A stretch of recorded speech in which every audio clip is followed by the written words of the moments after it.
Toutes les 3 minutes, un homme comme vous, un homme qui a bâti sa vie, qui a des histoires à raconter, se réveille. Ce n'est pas un réveil en douceur, c'est un appel urgent, une interruption forcée, et avec elle, des heures précieuses de sommeil réparateur sont perdues, des heures qui sont fondamentales pour votre santé, votre mémoire et votre longévité. Mais il ne s'agit pas seulement de la fatigue du lendemain, n'est-ce pas? C'est la frustration, le sentiment que votre propre corps vous trahit.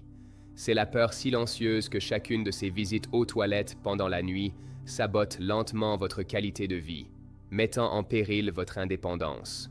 Mais si je vous disais que ce n'est pas la faute de votre âge, et si la cause était cachée dans 5 habitudes, 5 rituels nocturnes que vous suivez tous les jours en les croyant inoffensifs, dans cette vidéo, je vais vous donner le plan pour reprendre le contrôle de vos nuits.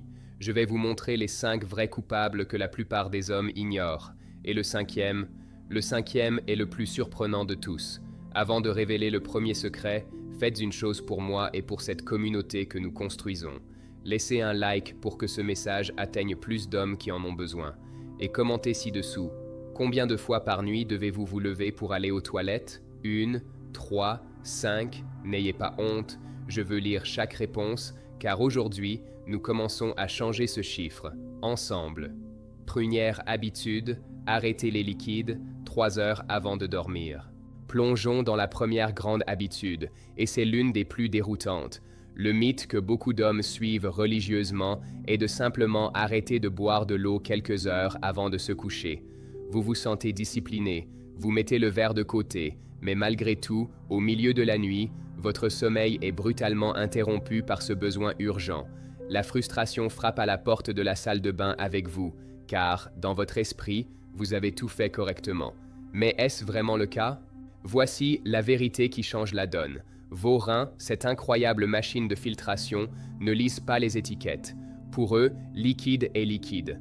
La vérité que la science et mon expérience avec des milliers de patients m'ont apprise, c'est que le problème n'est pas seulement l'eau, mais le volume total de liquide avant de dormir. Cela inclut cette soupe bien chaude qui semble si réconfortante, cette tranche juteuse de melon ou d'orange en dessert, et même cette tasse de tisane à la camomille que vous pensiez être votre allié pour vous détendre. Pour votre système, tout cela est de la matière première qui oblige l'usine rénale à continuer de fonctionner à plein régime pendant la nuit. Je me souviens d'Arthur, un comptable à la retraite de 68 ans, qui était à bout. Il se levait jusqu'à 5 fois par nuit pour uriner. Il jurait qu'il ne buvait pas d'eau, mais son dîner comprenait toujours une soupe de légumes. Pour lui, c'était de la nourriture. Pour ses reins, c'était du travail de nuit. L'action. Établissez un couvre-feu pour tous les liquides, 3 heures avant de vous coucher. Cela inclut les soupes, les fruits riches en eau et les tisanes. En créant cette fenêtre, vous donnez à votre corps le temps de tout traiter et vous signalez à vos reins qu'il est temps de se reposer. Avec ce simple changement, Arthur a réduit ses visites aux toilettes de 5 à 1 seule. Sa vie a changé. Deuxième habitude, dîner tôt et éviter les aliments diurétiques.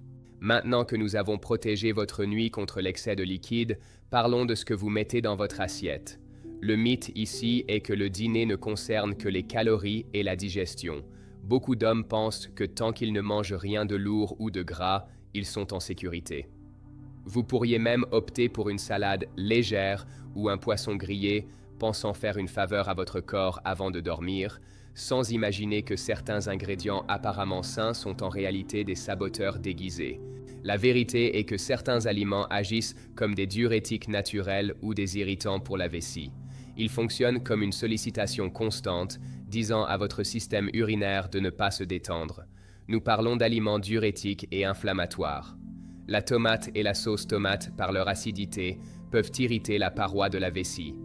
Le chocolat, surtout le noir, contient de la caféine. Et bien sûr, les suspects les plus évidents, le café, même décaféiné, et de nombreux thés, comme le thé vert et le thé noir, contiennent des substances qui stimulent la production d'urine. Manger tard aggrave tout cela, car le corps n'a pas le temps de traiter ses composés avant que vous ne vous couchiez. J'ai connu Roberto, un ingénieur à la retraite de 72 ans, méticuleux et organisé. Il ne comprenait pas pourquoi, même en contrôlant les liquides, il se réveillait encore 2 ou 3 fois. Son crime, un dîner sain vers 20 h, qui comprenait fréquemment une salade caprese, tomates et fromage, et son seul vice, un petit carré de chocolat noir après. Pour lui, c'était des détails insignifiants. Pour sa vessie, c'était une invitation à une nuit de travail intense. Par conséquent, l'action numéro 2 est un double ajustement, horaire et contenu. Premièrement, anticipez votre dîner. Essayez de prendre votre dernier grand repas de la journée avant 18h30, au plus tard 19h. Donnez à votre corps une fenêtre d'au moins 4 heures pour digérer et tout traiter. Deuxièmement, et tout aussi important, créez une liste noire pour après 16 heures. Sur cette liste, incluez le café, les thés contenant de la caféine, le chocolat, les aliments très acides comme la tomate et les agrumes, et les plats épicés. Cette stratégie ne concerne pas la restriction, mais le fait de vieillir sainement et intelligemment. Il s'agit de comprendre la biochimie de votre corps et de jouer en sa faveur, pas contre elle. En adoptant ce double ajustement, Roberto a réussi quelque chose qu'il n'avait pas connu depuis une décennie: dormir toute la nuit, sans interruption. Il n'a pas seulement gagné un sommeil réparateur, il a retrouvé le sentiment de contrôle sur son propre corps, un pilier fondamental pour maintenir son autonomie. Nous avons contrôlé les liquides et ajusté l'alimentation. Vous construisez une forteresse pour protéger votre sommeil. Mais il existe une habitude sournoise, un comportement qui semble prudent, mais qui en réalité entraîne votre vessie à l'échec. Démasquons ce faux ami maintenant. Troisième habitude, évitez d'aller aux toilettes par précaution. Passons maintenant à la troisième habitude, et c'est l'une des plus sournoises, car elle se déguise en responsabilité. Le mythe est que vider sa vessie juste par précaution avant de dormir, avant de sortir de la maison ou avant un long voyage en voiture est une attitude intelligente. C'est ce qu'on nous a appris depuis l'enfance. Cela semble logique, préventif. Vous pensez « je vais m'assurer d'être complètement vide pour ne pas avoir de problème plus tard ». Mais cette prudence apparente cache un piège. La vérité est que ce comportement enseigne à votre vessie une leçon dangereuse. Pensez à votre vessie comme à un muscle doté d'un capteur. Chaque fois que vous allez aux toilettes sans ressentir une envie réelle et complète, vous activez ce capteur avec un très faible volume d'urine. Avec le temps, la vessie s'habitue à cette faible capacité. Elle devient impatiente. Elle commence à envoyer des signaux d'urgence bien avant d'être réellement pleine. Vous êtes, sans vous en rendre compte, en train de réduire son seuil et de créer un cycle d'urgence inutile. C'est l'une des principales raisons pour lesquelles l'envie d'uriner la nuit devient si fréquente. Je veux que vous connaissiez David, un ancien vendeur qui vivait en otage de cette urgence. Son problème n'était pas sa production d'urine, mais une vessie mal éduquée. L'action est la rééducation de la vessie. Lorsque vous ressentez la première envie légère, arrêtez-vous et attendez 5 minutes. Augmentez progressivement ce temps. L'objectif est d'apprendre à votre vessie que c'est vous qui commandez. David, avec de la discipline, a atteint 6 heures de sommeil réparateur. Il n'a pas seulement arrêté d'uriner la nuit, il s'est senti libre pour la première fois depuis des décennies. La solution pour cela, l'action, s'appelle la rééducation de la vessie. C'est une technique puissante pour reconquérir votre autonomie. Commencez dès aujourd'hui. Lorsque vous ressentez la première envie légère d'uriner, ne courez pas aux toilettes. Arrêtez-vous. Respirez profondément. Attendez 5 minutes. Distrayez-vous. La plupart du temps, l'envie passera ou diminuera. L'objectif est d'augmenter progressivement l'intervalle entre les mictions. Commencez par essayer de vous retenir 5 minutes, puis 10, et continuez d'augmenter. L'objectif est d'apprendre à votre vessie qu'elle n'est pas aux commandes, c'est vous. Ce processus demande de la patience, mais il est transformateur. Il ne s'agit pas de souffrir, mais de rééduquer. David, avec de la discipline, a commencé à allonger ses intervalles. D'abord, il a réussi à dormir 3 heures d'affilée, puis 4, jusqu'à atteindre la barre des 6 heures de sommeil réparateur, chose qu'il considérait comme impossible. Il n'a pas seulement arrêté d'uriner la nuit, il a brisé les chaînes mentales qui le retenaient. Il s'est senti libre pour la première fois depuis des décennies. Vous apprenez à gérer ce qui entre dans votre corps et à rééduquer votre vessie. Mais que se passe-t-il lorsque vous vous allongez enfin dans votre lit? La façon dont vous positionnez votre corps peut faire la différence entre une nuit de paix et une nuit de visite aux toilettes. Ajustons votre posture pour réussir. Quatrième, habitude. Dormir dans la bonne position. Nous arrivons à la quatrième habitude, un changement mécanique, physique, aux conséquences biochimiques profondes. Le mythe est que dormir est un acte passif. Vous vous allongez, fermez les yeux et le corps fait le reste. Beaucoup d'hommes n'accordent tout simplement aucune importance à leur position de sommeil.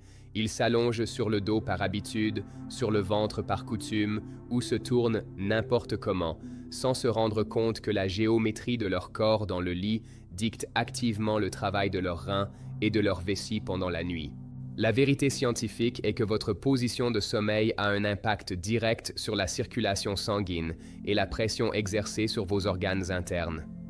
Lorsque vous dormez sur le dos, le liquide qui s'est accumulé dans vos jambes pendant la journée, un effet courant de la gravité, surtout avec les années, a un chemin plus facile pour être réabsorbé dans la circulation sanguine.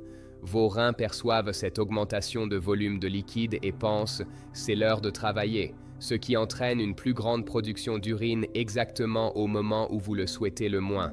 Dormir sur le ventre, quant à lui, peut exercer une pression directe sur la vessie. L'histoire de Frank est un exemple parfait. Un ancien militaire de 75 ans, discipliné et fort, mais qui souffrait de nicturie. Il avait toujours dormi sur le dos, au garde à vous, comme il le disait en plaisantant. Il pensait que c'était la posture la plus correcte. Ce qu'il ne savait pas, c'est que sa posture correcte facilitait le retour veineux de ses jambes et surchargeait ses reins pendant la nuit, un facteur clé pour devoir uriner à plusieurs reprises la nuit. Donc, l'action ici est simple mais puissante.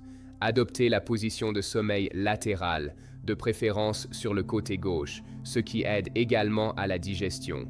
Et voici l'astuce de maître. Placez un oreiller ferme entre vos genoux et vos chevilles.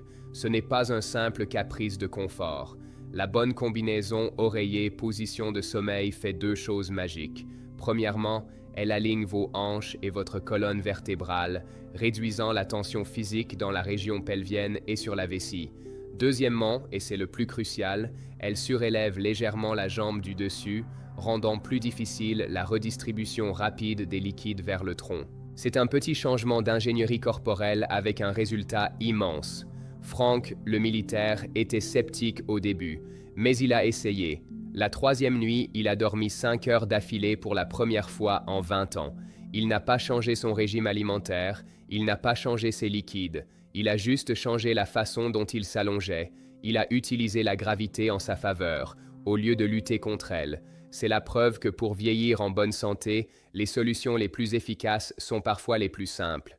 Maintenant, vous avez ajusté vos liquides, votre nourriture, votre esprit et votre corps.